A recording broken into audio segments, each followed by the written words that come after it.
The moment someone you trusted becomes the person who hurts you the most, something inside your mind changes in a way that words can barely describe. It is not simply heartbreak. It is not just disappointment.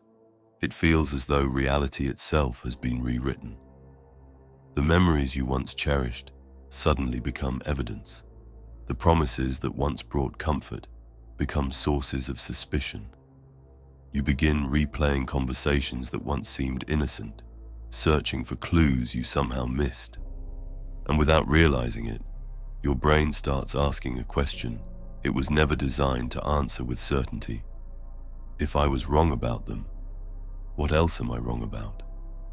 That is why betrayal cuts deeper than almost any other emotional wound. It does not only break your trust in another person, it quietly forces your mind to question its trust in itself. There is something profoundly different about pain inflicted by a stranger and pain delivered by someone you welcomed into your inner world. When a stranger deceives you, your expectations remain mostly intact. But when someone you loved, admired, or depended on betrays you, the very system your brain uses to predict safety begins to malfunction. The person who once represented protection suddenly becomes the source of danger. In that instant, two completely opposite realities collide, and the brain struggles to hold them together. This collision creates a psychological earthquake whose aftershocks often last far longer than the relationship itself. Human beings are born with an extraordinary dependence on trust. From our first moments of life, survival depends on believing that another person will respond when we cry, feed us when we are hungry, and protect us when we are vulnerable. Long before we learn language, the nervous system is already forming invisible maps of safety. Attachment is not merely an emotion, it is a biological strategy that allows us to survive.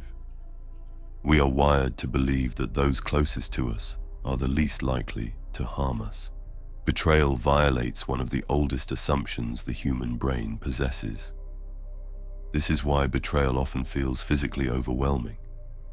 The racing heart, the sleepless nights, the inability to eat, the constant replaying of memories.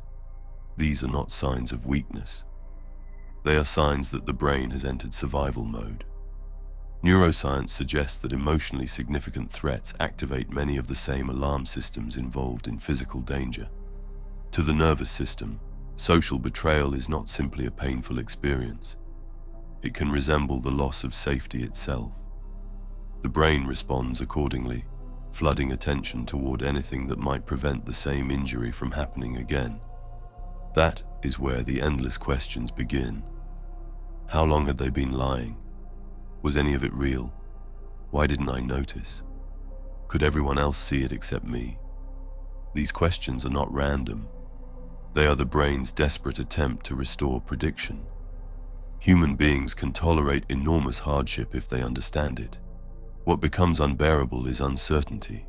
Betrayal creates exactly that. It destroys the story you believed about another person while offering no equally satisfying replacement. The mind becomes trapped between two realities, unable to fully accept either one. Memory itself begins to change. Experiences that once produced warmth are revisited under completely different emotional conditions. The vacation photographs no longer represent happiness. They become evidence to examine. The kind words become potential manipulation. The gifts become possible distractions. Emotional memory is remarkably flexible. The past does not remain fixed inside the brain. Every time we remember something, we reconstruct it. After betrayal, the reconstruction often becomes darker because the new emotional context reshapes old experiences. Perhaps this explains why people often describe betrayal as feeling haunted. They are not haunted by the event alone. They are haunted by every memory connected to it. Entire years of life suddenly become uncertain. The brain revisits conversations, searching for hidden meanings that were invisible at the time. A laugh sounds different in retrospect. A delayed reply suddenly appears suspicious. An unexplained absence acquires new significance. The mind becomes a detective investigating its own history. Evolution may explain why this process is so relentless. For our ancestors, failing to recognize deception inside trusted groups could carry devastating consequences. Being abandoned, exploited, or betrayed by members of one's community threatened survival itself. Those whose brains became highly sensitive to signs of betrayal were more likely to avoid repeated harm. Modern life has changed dramatically, but the nervous system still carries echoes of those ancient survival strategies. It would rather become overly cautious than risk another devastating mistake. This heightened vigilance often appears long after the original betrayal has ended. Someone new enters your life, speaks kindly, and behaves consistently, yet something inside you hesitates. They have done nothing wrong. Still, your mind quietly searches for inconsistencies. A delayed text message triggers anxiety. A small change in tone feels significant. Silence becomes suspicious. The brain is not trying to ruin future relationships. It is trying to protect the future using lessons carved from the past. There is a hidden psychological mechanism that makes betrayal uniquely transformative. Before trust is broken, the brain naturally fills gaps with positive assumptions. If someone forgets to call, we imagine they became busy. If they seem distant, we assume they are tired. Trust acts like an invisible filter that softens uncertainty. After betrayal, that filter often reverses. The same situations now produce negative interpretations. The forgotten call feels intentional. The distant behavior appears calculated. Ambiguity becomes threatening because experience has taught the brain that danger often hides inside ordinary moments. Identity also begins to shift in ways that few people expect. We rarely realize how much of ourselves exists inside our closest relationships. We become the trusted friend, the devoted partner, the loyal sibling, the respected colleague. When betrayal enters those relationships, it does not merely challenge our opinion of another person. It challenges the version of ourselves that existed beside them. Questions emerge that extend far beyond the event itself. Was I too naive, too forgiving, too trusting, too blind? Without noticing, the wound moves inward. The betrayal becomes part of personal identity rather than remaining a single painful memory. Some people respond by building emotional walls. Others become people pleasers, hoping greater kindness will prevent future abandonment. Some seek constant reassurance. Others refuse vulnerability altogether. On the surface, these behaviors appear completely different, yet they often emerge from the same invisible source. The nervous system has concluded that openness carries unacceptable risk. Every future relationship becomes an attempt to negotiate safety with lessons learned from old pain. One of the cruelest aspects of betrayal is that the person responsible often leaves with only part of the damage. The deeper consequences continue unfolding inside the betrayed person's mind for years afterward. They hesitate before opening up. They question compliments. They struggle to believe promises. The event has ended externally, but internally, the brain continues updating its model of the world. Every new experience is compared against the old wound.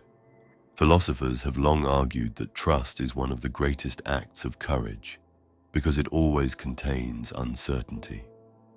To trust another human being is to accept that absolute certainty is impossible. We cannot see another person's thoughts. We cannot guarantee tomorrow's choices. Every meaningful relationship requires stepping into that uncertainty willingly. Betrayal exposes this reality in the most painful way imaginable.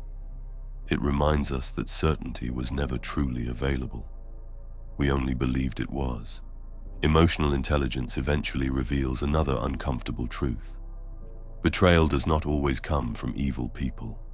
Sometimes it comes from frightened people, insecure people, emotionally immature people, or deeply wounded people whose own unresolved struggles spill into the lives of others.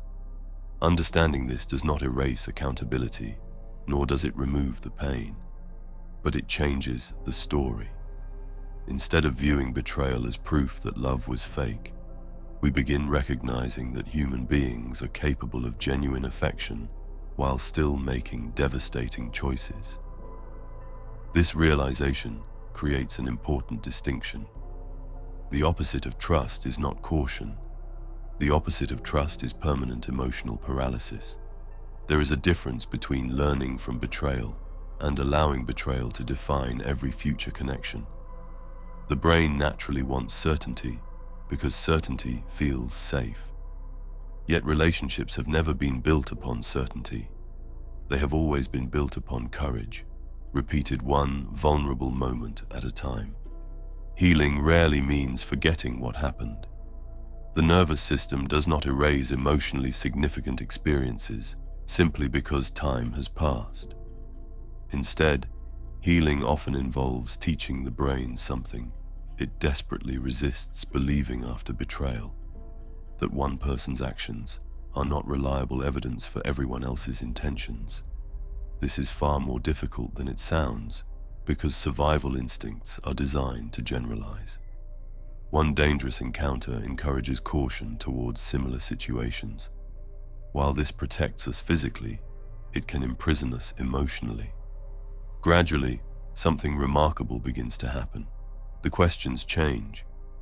Instead of asking, "How could they do this to me?" the mind begins asking, "What did this teach me about myself?" The focus quietly shifts from their behavior to your own resilience. You discover boundaries you never knew you needed. You recognize patterns you previously ignored. You become more attentive to consistency than charm, more interested in actions than promises, more willing to leave situations that require endless excuses. The pain remains part of your history, but it no longer controls your direction. There is a profound difference between innocence and wisdom. Innocence trusts because it has never encountered betrayal. Wisdom trusts while fully aware that betrayal is possible. The second kind of trust is quieter, less dramatic, and often stronger. It is not based on fantasy. It is built upon observation, discernment, and self-respect. The brain no longer believes that everyone deserves unlimited access. It learns that trust is something cultivated gradually through repeated evidence rather than immediate hope. Perhaps this is why people who have survived deep betrayal often become remarkably perceptive. They notice inconsistencies others overlook. They pay attention to patterns instead of isolated moments. They value honesty delivered imperfectly over perfection that feels rehearsed. They become less impressed by appearances and more interested in character revealed across time. What once felt like a curse slowly transforms into a different kind of vision. Still, the deepest lesson betrayal leaves behind is not that people cannot be trusted. It is that trust was never meant to exist without awareness. Human beings are capable of breathtaking loyalty and heartbreaking deception, sometimes within the same lifetime.